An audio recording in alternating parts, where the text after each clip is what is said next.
My dad and brothers cuss like sailors, but apparently me cussing is unladylike?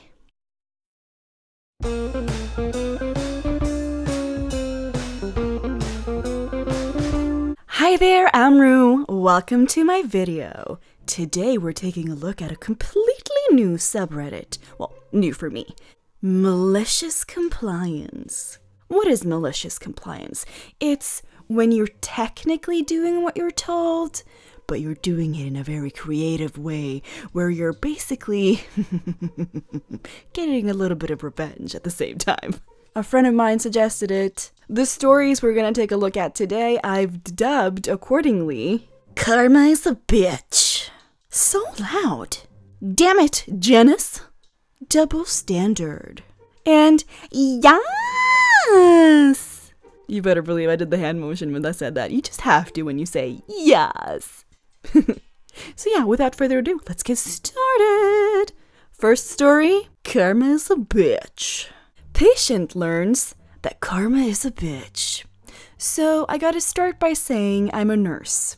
And considering the difficult position and vulnerability most people in a hospital are living, I try to make my patient's life as easy as I can. This is maybe the only time I felt like I was being a mean nurse. And did it anyway. I worked in an orthopedic service at the time, and the patient, P, in question had a surgery about 5 days ago for a hip replacement. So this one day I'm giving medication to patients. P is in the corridor, and I hand him acetaminophen pills. Pain medication, not strong at all, but tastes as bitter as they come, and you need to swallow them fast or they dissolve in your mouth, and the flavor is just the worst. He is in no pain. It was a preventative measure at the time. He takes the pills out of the wrapper and throws it on the floor right in front of me, even though the trash can was right by his side. Sir, you just threw garbage on the floor. Yeah, so? Well, if you didn't want to put it in the trash can, you could have just given it to me, and I would do it. Don't sweat it. The maid will get it. And he proceeds to put the pills in his mouth and rolls his wheelchair to his bedroom to get the water. I'm really pissed at this point. I'm not going to let litter stay on a hospital floor, so I pick it up and count to 10. Meanwhile, he gets to his hospital table that has his 1.5-liter water bottle on top. That particular table is not very stable, and it just so happens that his wheelchair bumps into it before he can reach the bottle, and the bottle falls to the other side of the table. He can't pass the wheelchair to the other side of the table, and so he is at this point with the pills in his mouth with no way of getting his water. I realize it, and I am in no hurry to help. I enter the room to administer medication to another patient that is in his bed. There were 3 patients in that bedroom. Nurse! My water bottle fell to the ground and... Me, not letting him finish the sentence. Oh, don't worry. The maid will pick it up and throw it out. And then I quickly proceed to the next patient. Same goes as I leave the room and again as I enter again for the 3rd patient. P is, by now, fuming. His saliva melting the pills, that horrible taste in his mouth, for a while. As I'm leaving for good, he tries again to say the full sentence, and this time I let him. It wasn't easy because he had the paste of the melting pills in his mouth. Nurse, I let my water bottle fall, and I needed to take my pills. I'm so sorry. I thought you just wanted to throw something out again. I'm so sorry. Here you go. And I left, feeling justice had been made. I mean, you know what they say, old people were just people back in the day, and assholes turn into old assholes. So, you know, karma's a bitch. Next! So loud. Noisy neighbor's kid stomping around at late night. My neighbor's 3-year-old, for some reason, was always running around barefoot until 2 a.m. and then again from 5 a.m. You could feel the apartment shaking when the kid was stomping, and the parents didn't seem to do anything about it. I didn't consider complaining since I grew up in an apartment and I could get used to the noise with time. I was actually happy that I could listen to loud music and the neighbors wouldn't mind, since they were also noisy.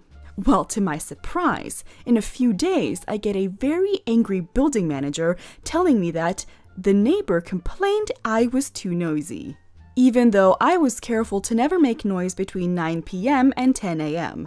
Of course, I then complained about the stomping, and I got told that other apartments also complained about that, but neither he nor the police could do anything about natural noises from normally living in an apartment. Well, from then on, every night and early morning, I would play very loud and dirty porn. And whenever I had a guest, I would tell her she could be as noisy as she wanted. Every time I could hear the stomping halting right away, and after 2 months, they moved out. That's the thing, like, I get that kids make noises, but if you live in an apartment, honey, you can't let your kid just stomp around as if they live on a ranch with no neighbors around. Like, come on now, no. That's just some just desserts right there. I don't know if this was in Malicious Compliance or in Pro Revenge, I'm unsure. Either way it fits though. Next! Damn it, Janice. HR wasn't informed of changes in my working. Hi all. I work as a technical architect / product designer for a software company, Medium Enterprise, and I am only 24 years old. At 24 years, you don't usually see a lot of people in that position, so most of the new senior hires look down on me. I have been working my ass off at this place ever since it was a startup with less than 50 employees. Hence, I've done all sorts of jobs for this place. I've taken the letters to the post office and even cleaned the office on odd nights. Probably that, and maybe that I'm good at what I do, has helped me be very known and loved by the CEO, CTO, and other people of those ranks. We got a new HR in October, and I was on medical leave during those months. Her position is that she's the senior HR executive, and we'll call her Janice. And when I joined back, I did not bother to inform her because I did not know she existed. Now, this is kind of bad from my part, but I directly walked into the CEO's room. He hugged me and welcomed me back. The HR director was also there. We spoke for 15 minutes, I was assigned my new project, and honestly, that was it. Most senior officials in office have their designated cabins. Do you mean cubicles? I don't know. But we haven't put our names outside it. It is just named C1, C2, and so on. Or ironically, we have our COO in C4, and he's always angry and willing to explode. I get it, C4, dynamite.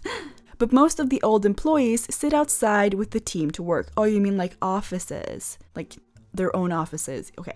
Probably because we are yet to get used to the luxury of a cabin, haha. The luxury of their own office, I guess. Janice just walks up to me and tells me that I'm supposed to have my induction and joining back training to be conducted, and I tell her that I would do it once I am free, as I have certain meetings aligned with my team already to understand the new project. And trust me, I know the policies around as much or better than most people, so I did think that I was above her law. But I think I pissed her off, as I immediately got an email with the HR director looped. I cancelled my events and decided to attend her session, but I do think I fell in her bad books that day. During the session, I said that I was unaware that this training was to be done, and that's why I had set up meetings. And Janice told me, "Things always change, and it is your job to be aware."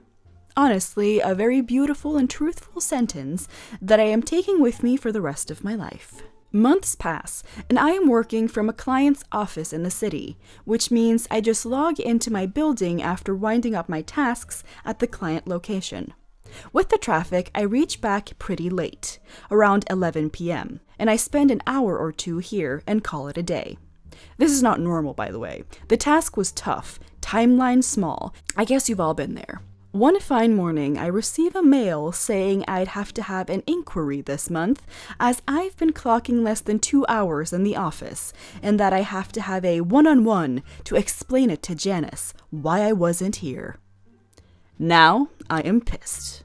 In all the years I have worked here, I was never asked in for an inquiry. What pissed me off even further was that I had to explain it to Janice, of all people. During my one-on-one, where a lot of HR associates were present, I tell Janice that I work out of client's office, And that those 2 hours you see is me traveling over 20 kilometers from the client's place and then working from here after my time there. I also ping my CEO in this span as I did not have time for Janice's shit. CEO walks in and we explain the whole situation to him, and he blasts Janice for asking me to explain stuff to her. He also tells her that I am working at clients and that exempts me from these policies. He also adds that these policies don't apply to my kids, aka the original 50 employees who built the stack up. She, now at a loss of words after understanding there is no point in meeting with me, says, "But we were not informed of this change."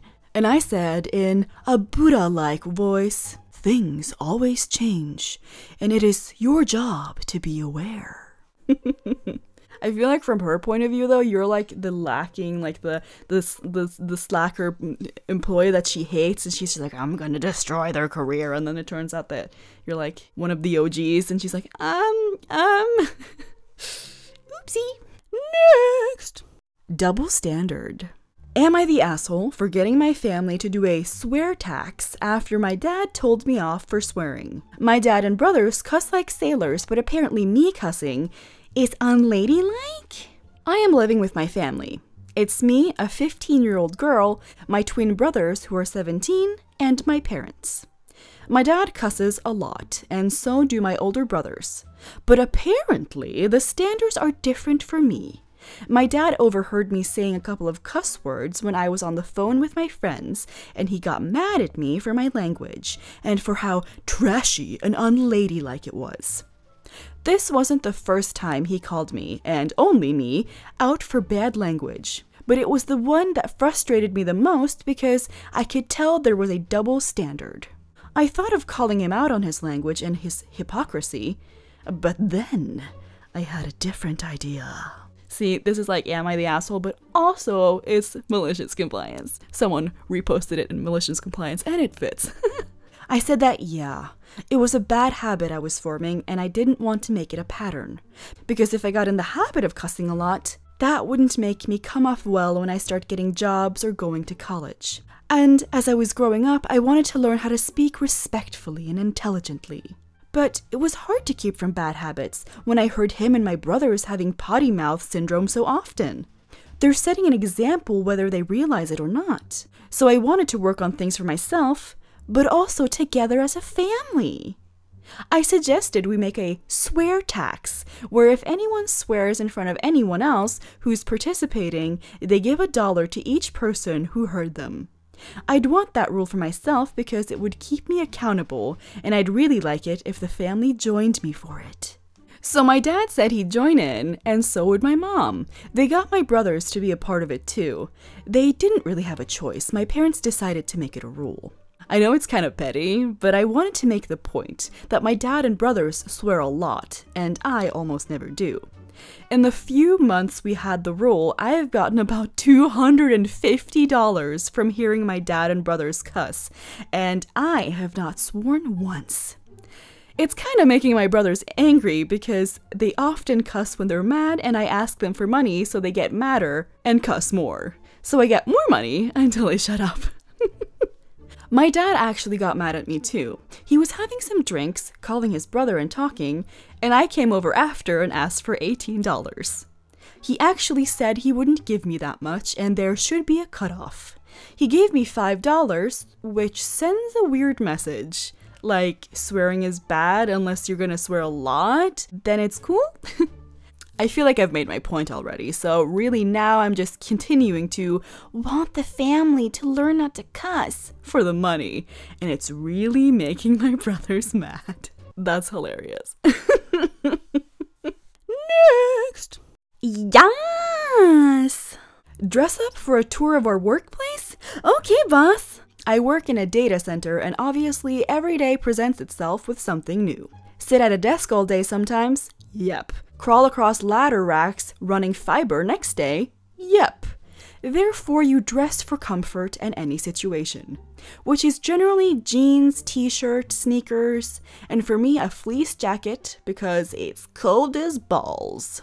Many years back, our boss informs us that his boss and a few other VPs are coming in for a tour and we need to be dressed up. His boss is new to him and he wants us to make a good impression, but when we ask for clarification, he didn't have an answer. Just look nice. Cue malicious compliance. There were only 5 of us working in this location, and 3 of the 4 guys had tuxedos, the other one a nice suit. I had a great floor-length formal gown. So on the day in question, we arrived earlier than usual in our spiffiest duds. When our boss arrived, he straight up panicked. He was convinced that this would not go over well. We calmly explained that he's the one that told us to dress up, and we had. Plus, there was no time for us to change before the tour was going to arrive. A few minutes later, his boss rolls up, and the 5 of us, plus our boss, are in the front lobby to greet him. Our boss is terrified. His boss came through the door, took one look, and almost fell over. I've never seen anyone laugh so hard in my life. He insisted on taking pictures of and with us, and said it was the best thing he'd seen in a long time. Our boss, of course, then switched gears and acted like he'd been in on it, and thought we were hilarious too. Okay. Our photo made it to the 2nd level's wall and even went out during a team meeting a few weeks later. It's still one of my favorite work memories. Our boss was much more succinct going forward when he wanted us to, dress up. No joke though, I had to Google how to pronounce succinct. Why can't you just use the word specific? Why? So fancy in the words. That's hilarious though. Full-on ball gown, like gala looking like the Oscars at the office. Amazing. But that's it for this time. I hope you had a wonderful time and that you'll come back for more next Friday. Thank you so much to my wonderful patrons, Capra, Magdalena Vuska, Cami, and Ellie. Thank you for spurring me on. If anyone wants to become my patron or help me with my creative process, check out the links below. You can send in your own stories and you can become my patron, or you can send me a Ko-fi on the Ko-fi website, all kinds of stuff. I also have merch. I don't know why I designed that. No one's gonna buy it. But yeah, that's it. Like, subscribe, and, share and whatnot. And comment. See you later, alligator!